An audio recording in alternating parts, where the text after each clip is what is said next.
distinguished ladies and gentlemen, students, staff, researchers, stakeholders of the university system, and citizens of the world, it is a great pleasure to bring to you Professor David Ukiwe. That's correct. Okali, Well, the doyen of forest ecology in Nigeria, and the Emeritus Professor of the Faculty of Forestry at the University of Ibadan.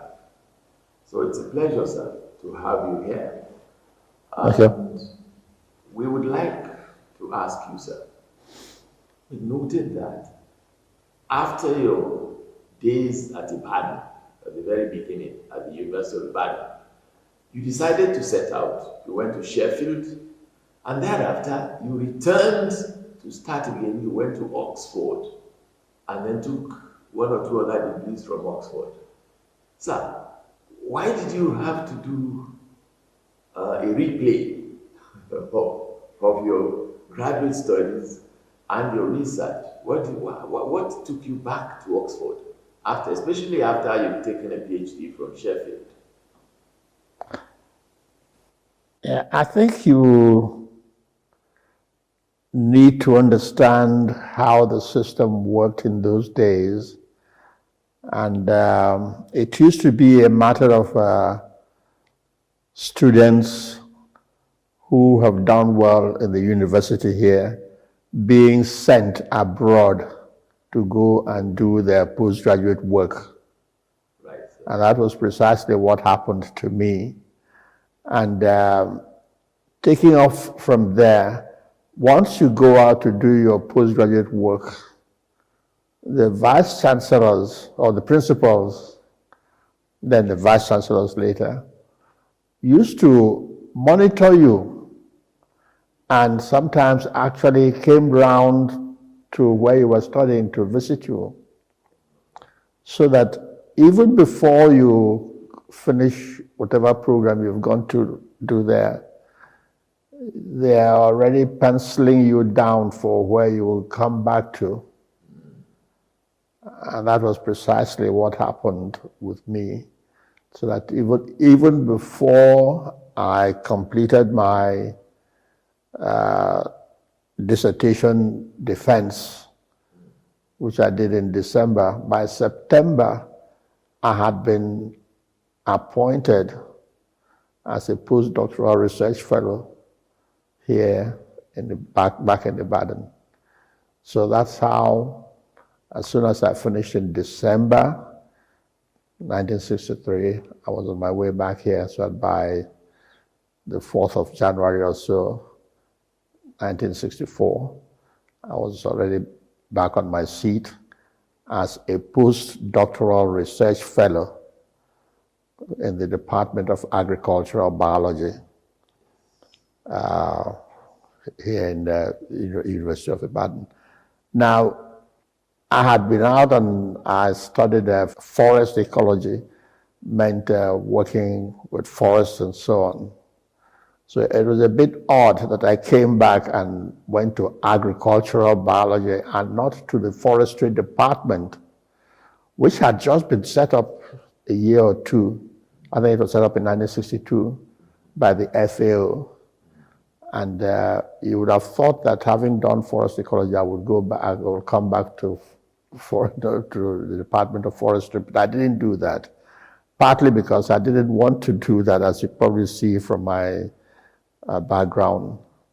I had worked with trees, and trees were cumbersome to do research with because of their long life, compared with working with things that complete their life cycle in 1 year.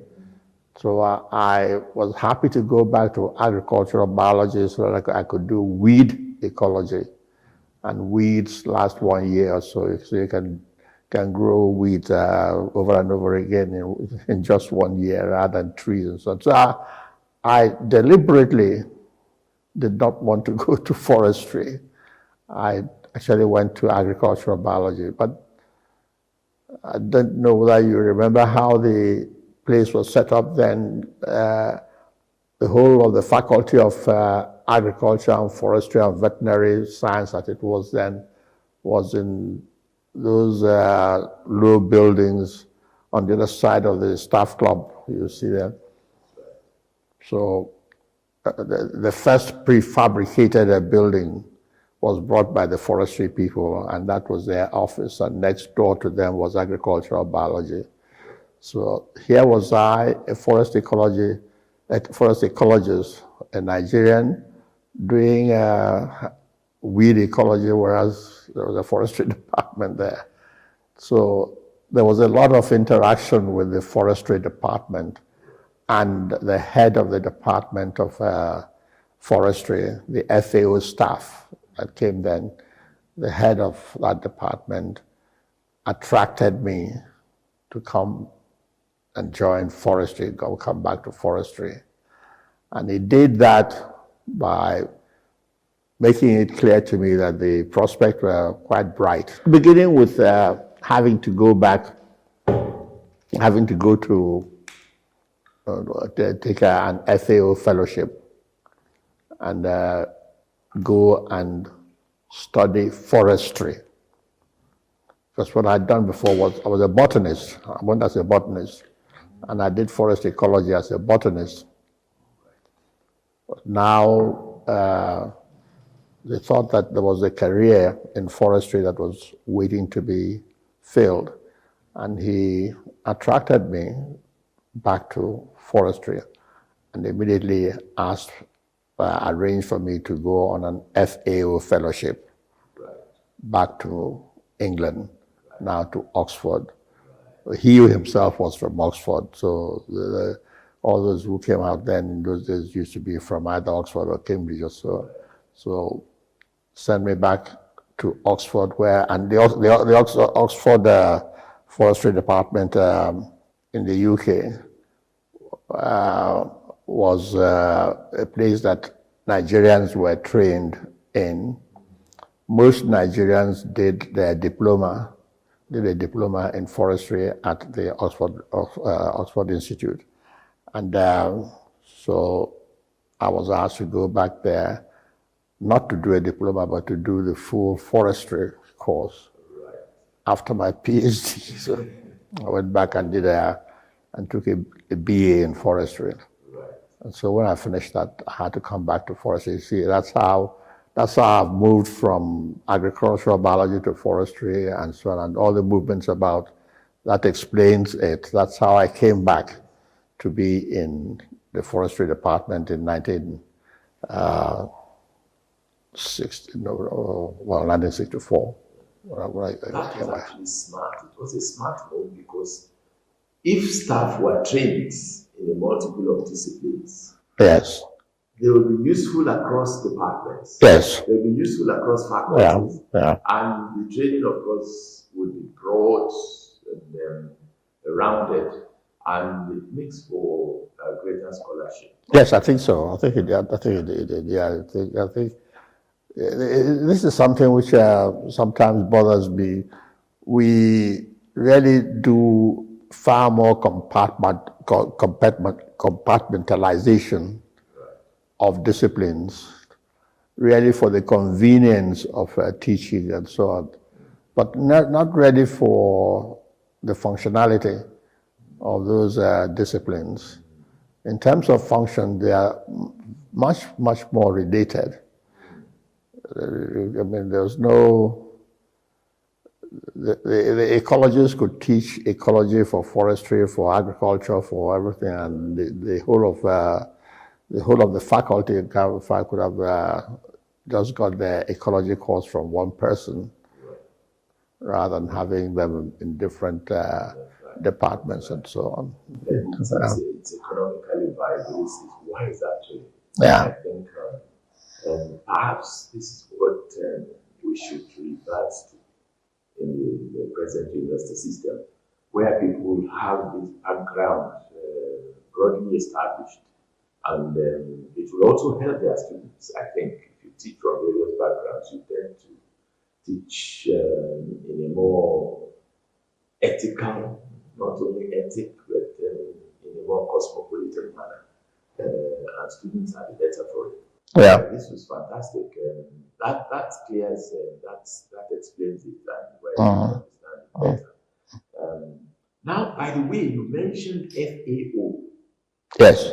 Food and Agricultural Organization, which was an international organization.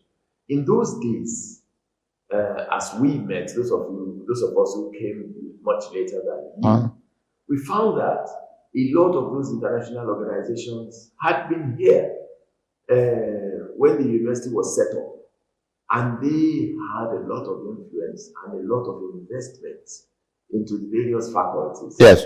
Yeah. Yes. How come that their influence had so dwindled these days that it is almost impossible to find traces of them?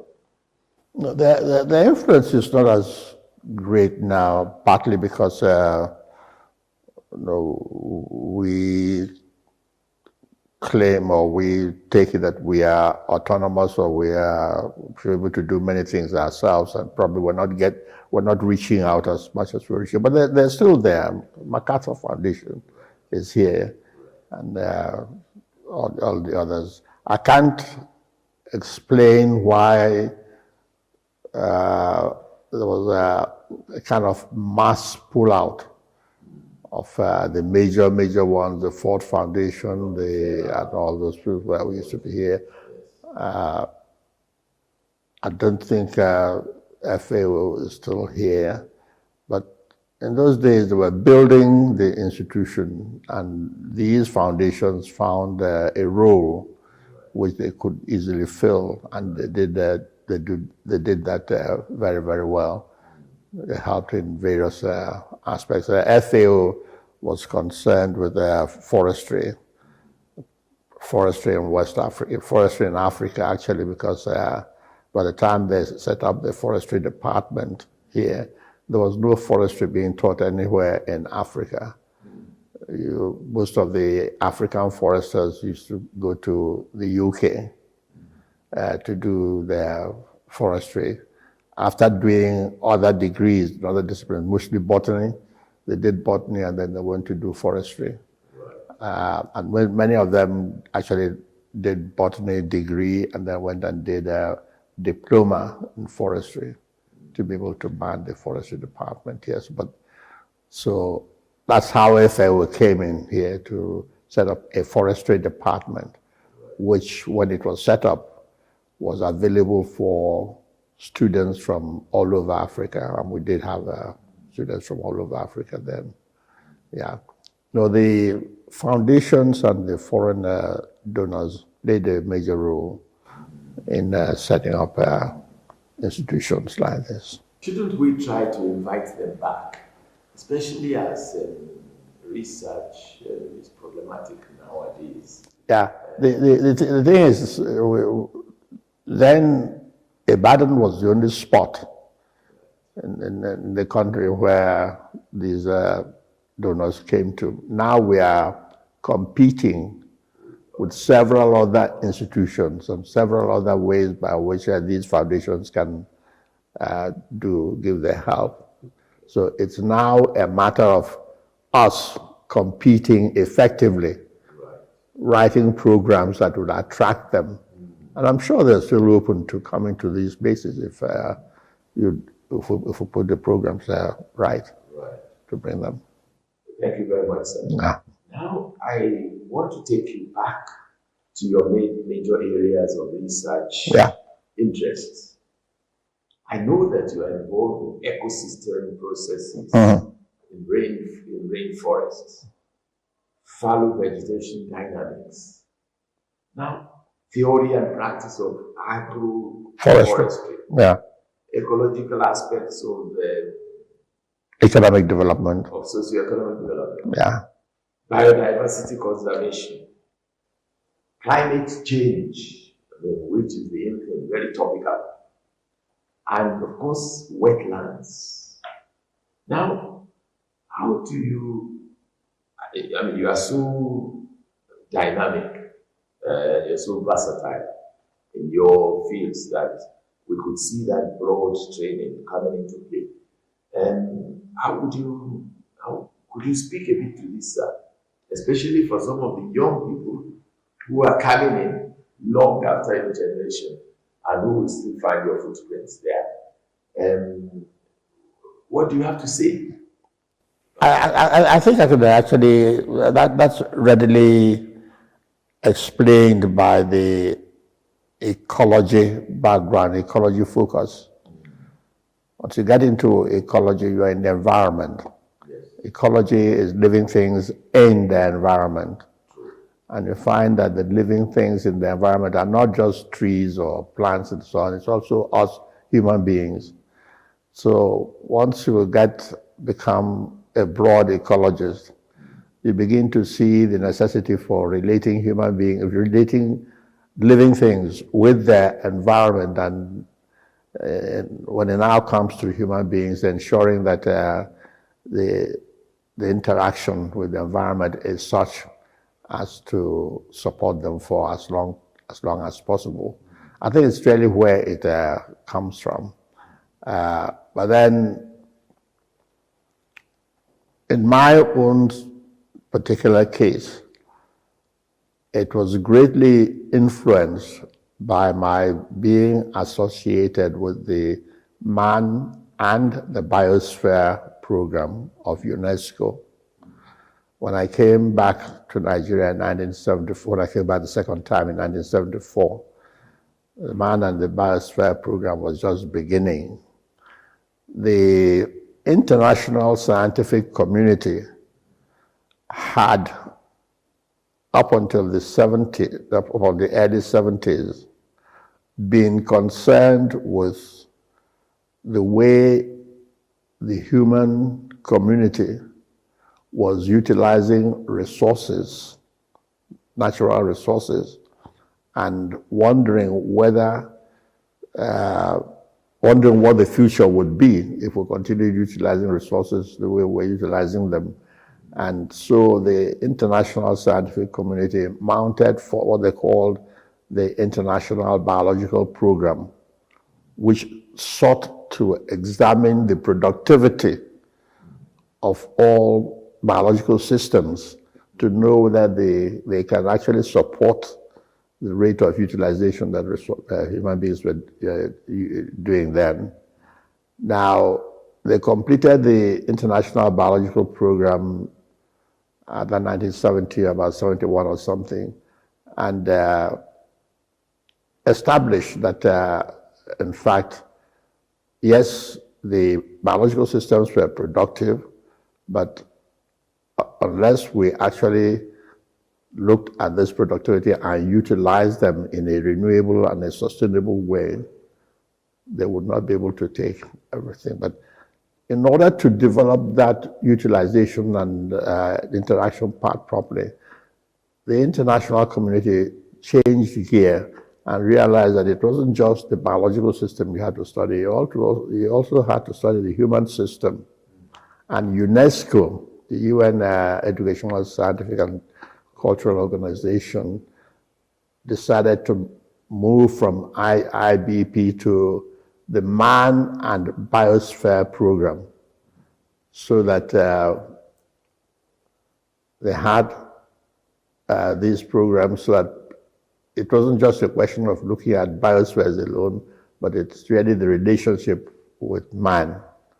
And for me personally, being linked with the Man and the Biosphere program opened my eyes to the importance of the social sciences relating with the natural sciences in making anything happen in utilizing the environment. And that's really how I became, I became an environmentalist as such.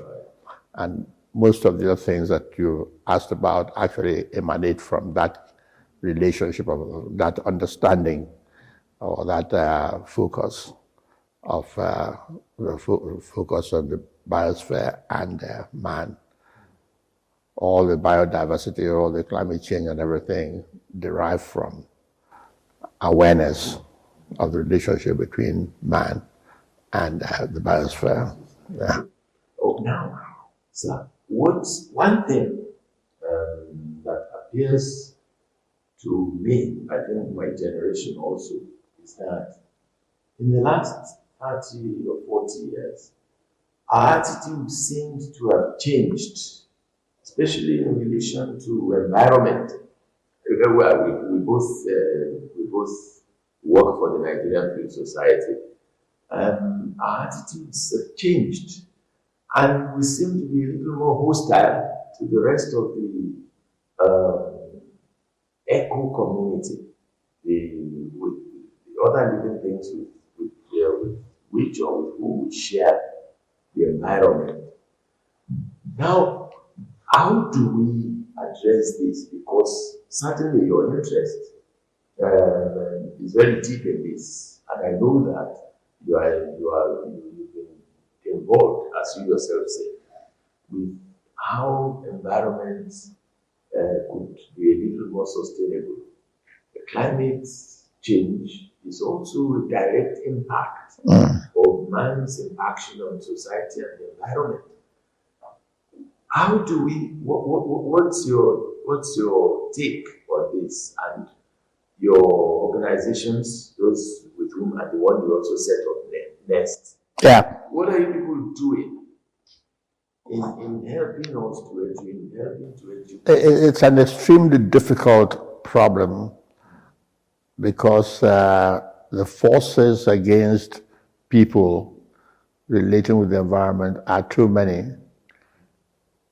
Technology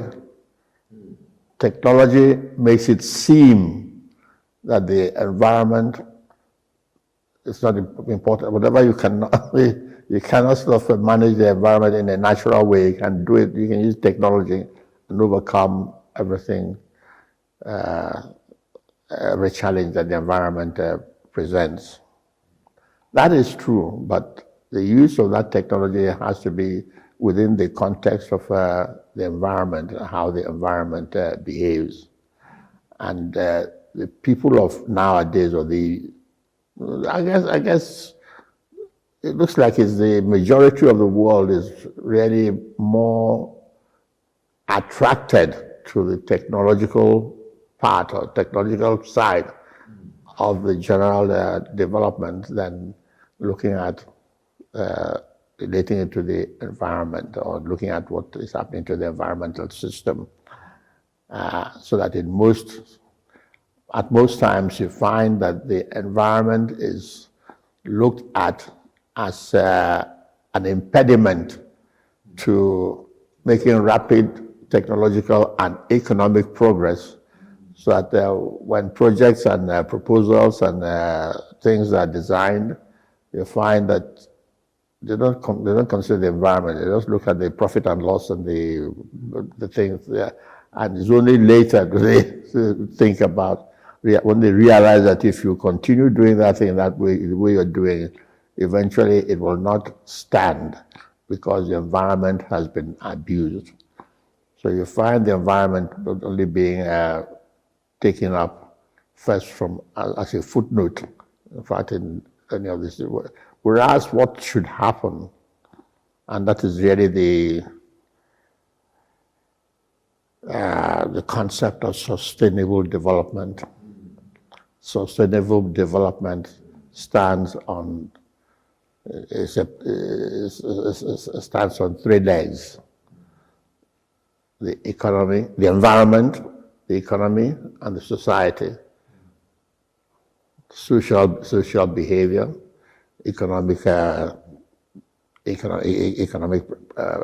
processes, and the environment. All of them have to work hand in hand to make things work. And what has happened most of the time has been that the environment has not been, not much attention has been paid. In fact, looking at three of them together has not always been the case.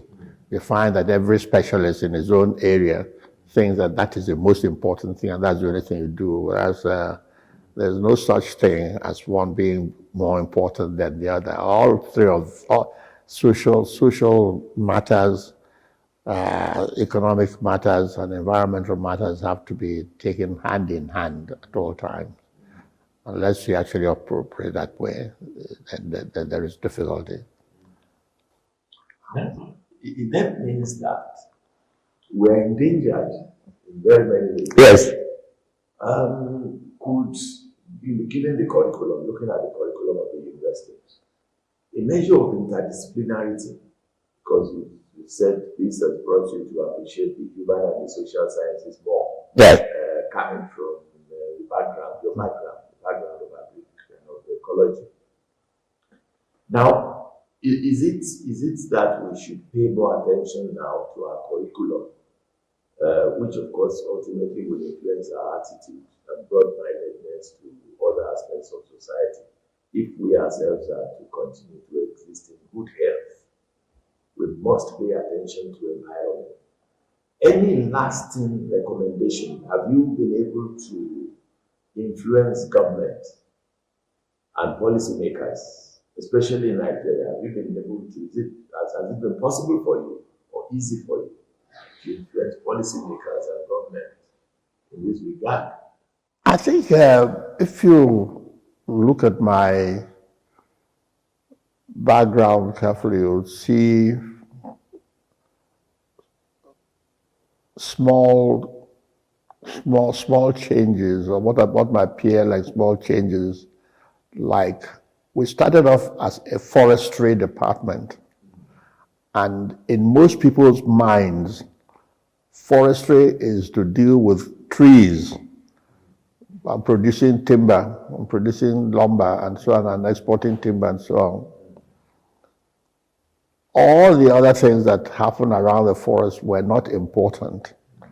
And one of the things that we did in terms of affecting the curriculum was to draw attention to other aspects, other benefits, other factors that attend to forest resources, that are in forest resources, than just trees.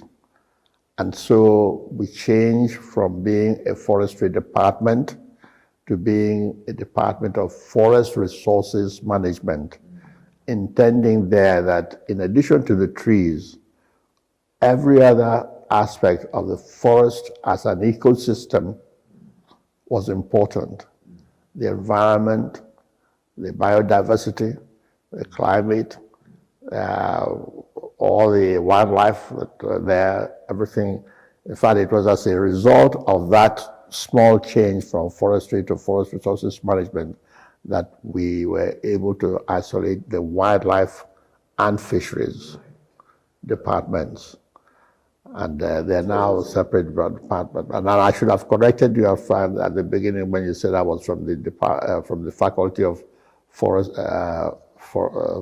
and Agriculture. No, I'm from the Faculty of Renewable Natural Resources. That's what they are called now. Yeah, so that's it.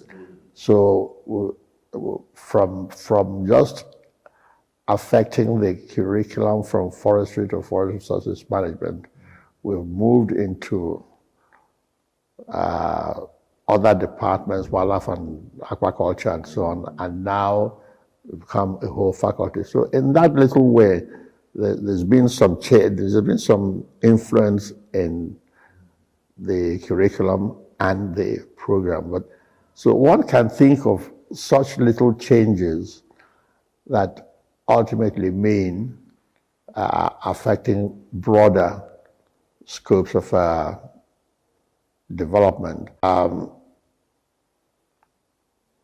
We have tried to influence policy, for example, from the climate change thing that I have been involved with in as an environmental organization. And our organization was the first organization to mention the word climate change as an as a development issue in Nigeria, and was started in 2001 with the Canadians supporting us to try and create awareness largely on climate change, and also help to build some institutions and so on. Now, we did that and produce fact sheets about climate change and its effect on different sectors and all that sort of thing. And then try to create awareness even at the executive and at the legislative levels of development. But clearly that was not enough.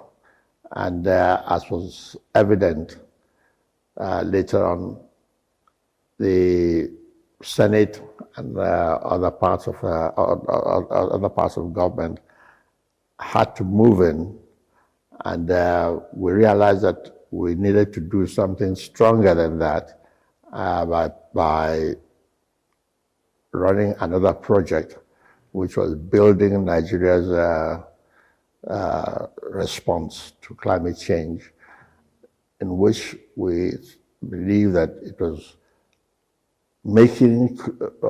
producing a policy instrument, an overarching policy instrument, was the best way of influencing the country's response to climate change than just doing small isolated things.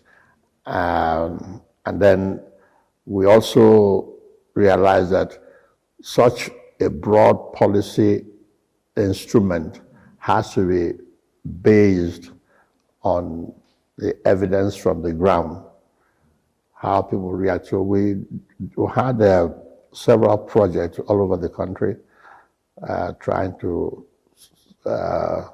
propagate options for responding to climate change.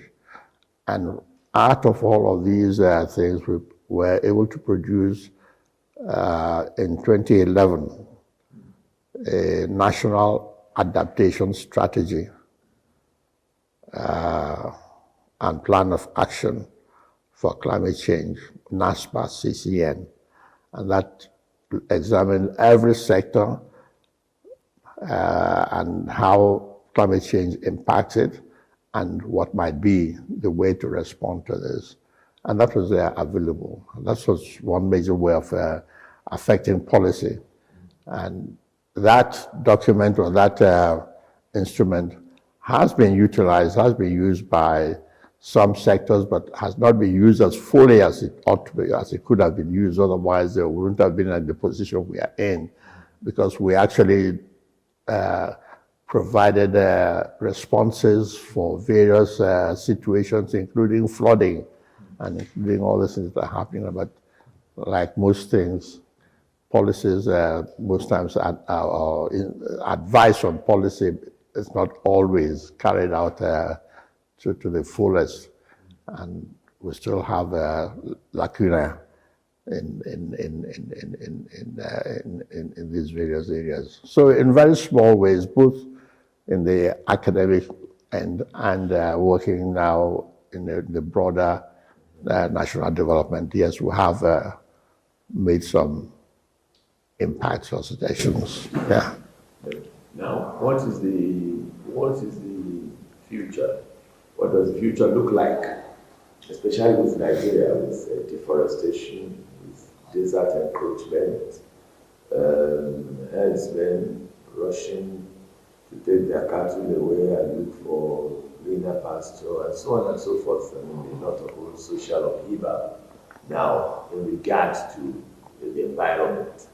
What's your advice? What would you say? That is interesting.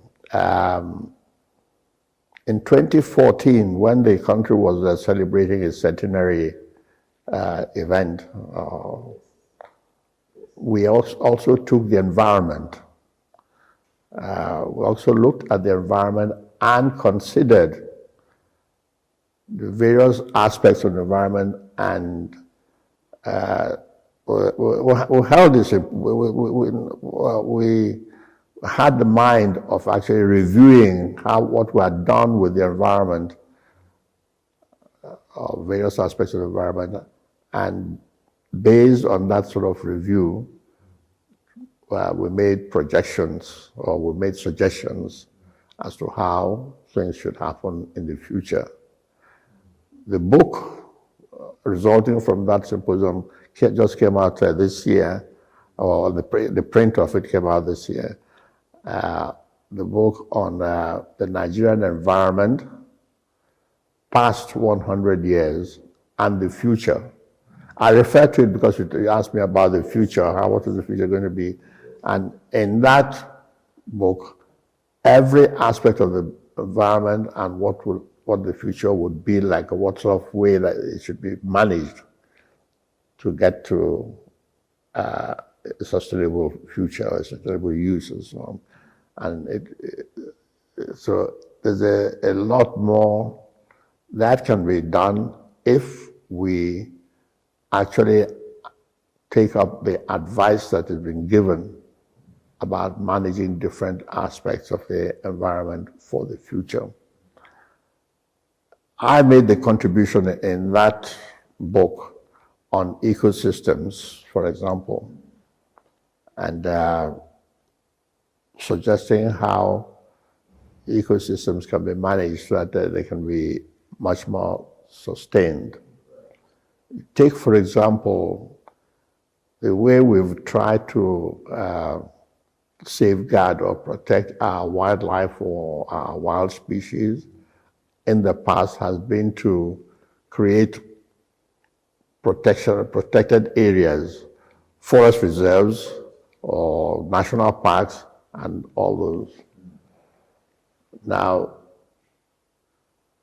if you follow the history of any of those kinds of creations, you find that one of the major challenges is keeping people away, protecting these places from people. There's a lot of encroachment and so on because people need them, need the things that you're protecting them from. This is where I was thought that the man and biosphere became clever and cleverly suggested what they call biosphere reserves, so that instead of creating just a protected area, you create a biosphere reserve. We call it a biosphere reserve, which will be the whole place protected. There will be a core area where you want to retain the ecosystem the way it was naturally meant, but there will be other areas that people can interact with. And over and above this, you monitor what is happening so that you can learn from the interaction with people how best to manage or relate with that ecosystem. I'm just giving you this as one example of the kind of future that is suggested for looking after the environments that we don't all cave in at the end. So at least if we take our biosphere can be given a longer term if we take up the biosphere reserve approach to protected areas rather than cutting off an area and just say it's protected and fighting all the time to put people away. And this kind of suggestion is made for the different aspects or for the different facets of the environment in that publication I refer to. In general, one must admit that there is a greater consciousness now about the environment and its importance for development than there used to be, say, 50 years ago or 30 years ago, even. And a lot, if you just take climate change, many more people know about climate change because of the extreme events that are associated with climate change. We wake up to climate change when we suffer flooding. Everybody understands that there's something happening that is causing flooding. Otherwise, the impact of climate change is insidious. You don't notice it or something, but things are changing gradually and you don't notice it.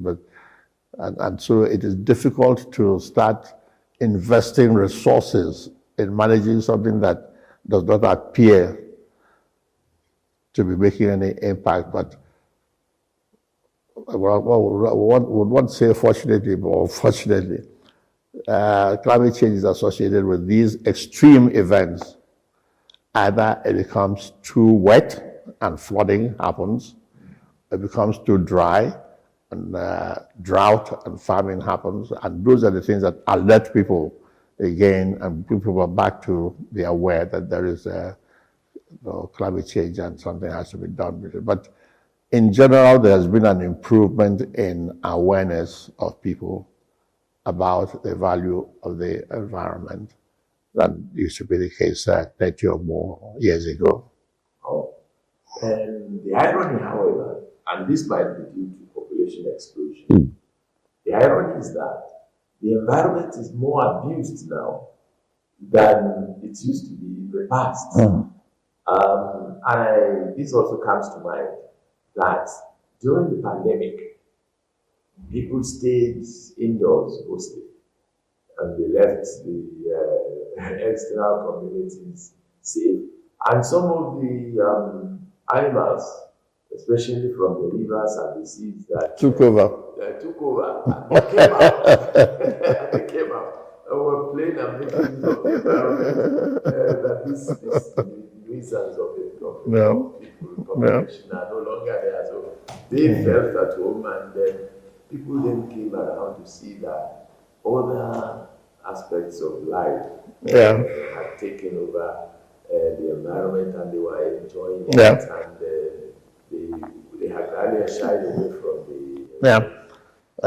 you are right, and I think you're also very right that population growth has increased the pressure on the environment. It's natural that would be that, and that's really what the main thrust of the environmentalists in their campaign is to recognize that this pressure is going to increase.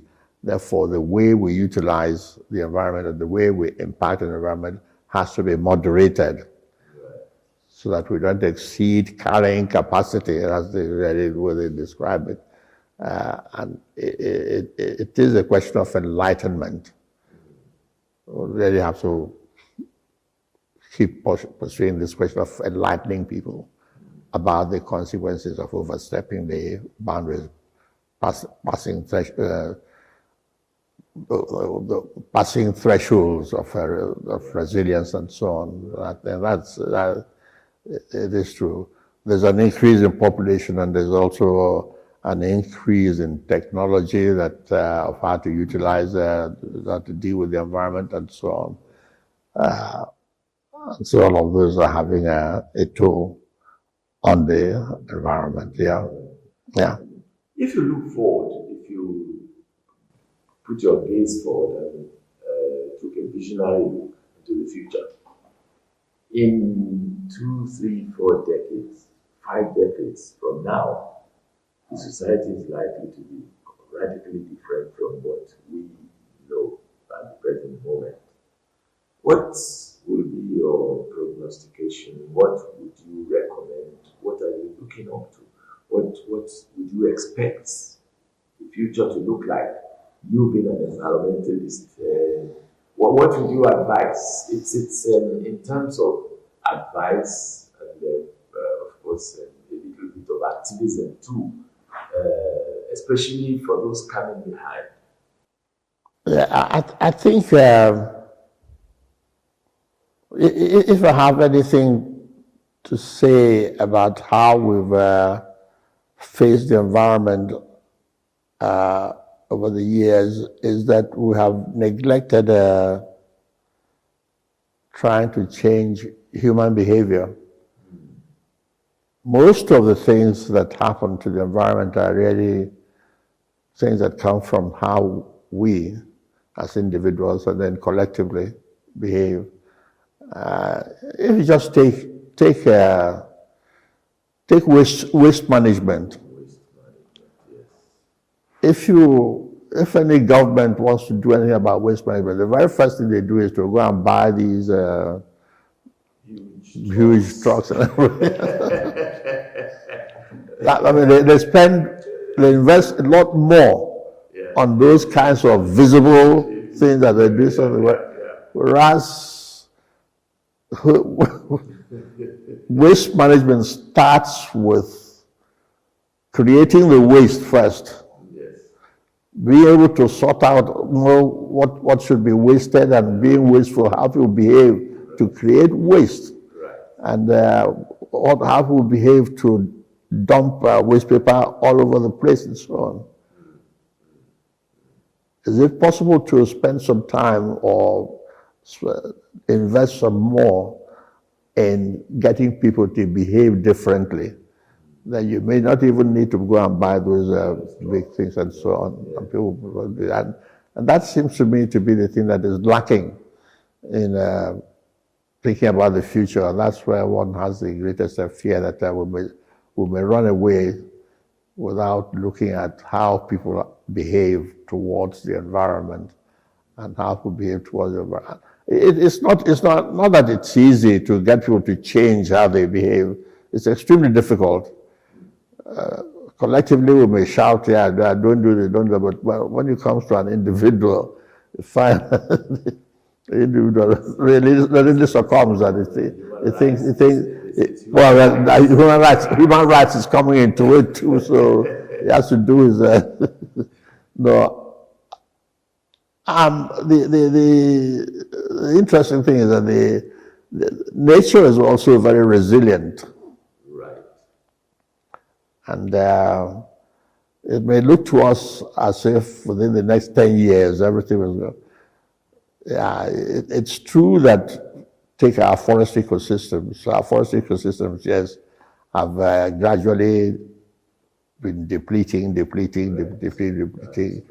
But if you take the projections that were made, the ecosystem should have been finished a long time ago, but a little bit still remains, and so on.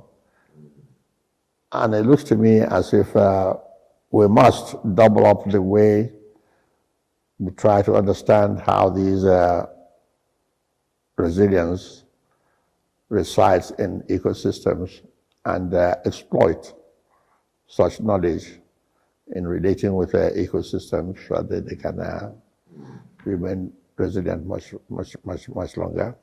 Yeah.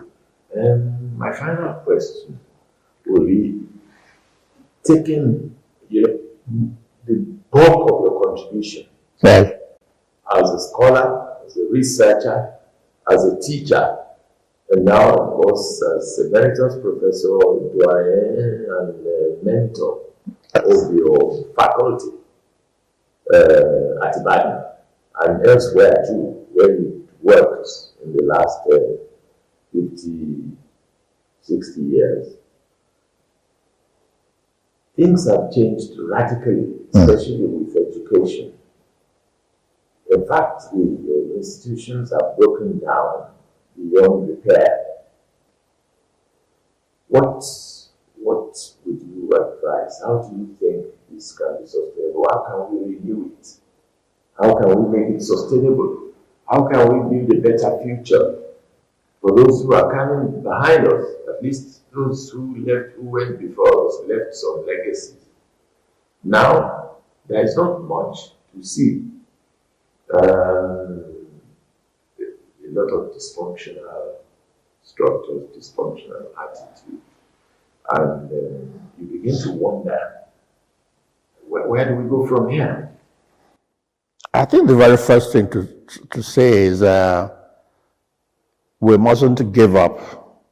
We mustn't throw up our arms and say that it's not possible to do anything. And I think the other thing that we also should be aware of at all times is that what we're doing in here is a reflection of what the society as a whole is, and is a reflection. It's influenced by what is happening in the rest of the society. And I think it is possible with the knowledge of how the society is progressing to tinker with the institution like the university itself, so that you keep abreast and you keep yourself, you maintain yourself in order that you can still become relevant to the society around you, and you are not swamped completely by what is happening outside. It looks like if we read the mood of the society at large, we should make some modifications as necessary. And right now, it looks like the society wants us to be a lot more practical in what we learn here. It has to be related to what is happening in the society, so that one, after going through here, can actually himself or self become useful in society. I think that's where we are now. That is not to say that we lose sight of the need to develop knowledge for the sake of knowledge, because knowledge developed, you never know when that is going to become important. If we can take the society and watch the society how it's going and try to adapt, do things that will provide, will make us relevant to that society. I think we'll be making progress if we can do that. Whereas we also retain our sight, a clear sight of the need to improve, build knowledge. Like I said, it is not easy, but we don't give up. We keep pushing at making modifications along the line, and hoping that we'll be able to make ourselves so relevant that the society will see the need to support the continuation of that institution. It's an extremely difficult problem to deal with, I think. Thank you so much, Professor D.A.A. Okali.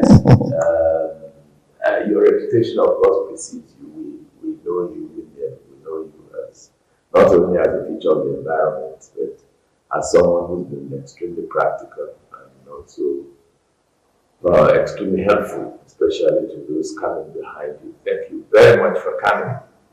Distinguished ladies and gentlemen, this is where we pass the curtains and allow Professor David Okali to take a deep breath and come back to the studio at some other convenient time if he feels like it. We're very grateful to you, sir. Thank you very much. Thank you for giving me the opportunity. It's wonderful. Thank you. It's so great. Thank you. Yeah. Thank you so much. Okay.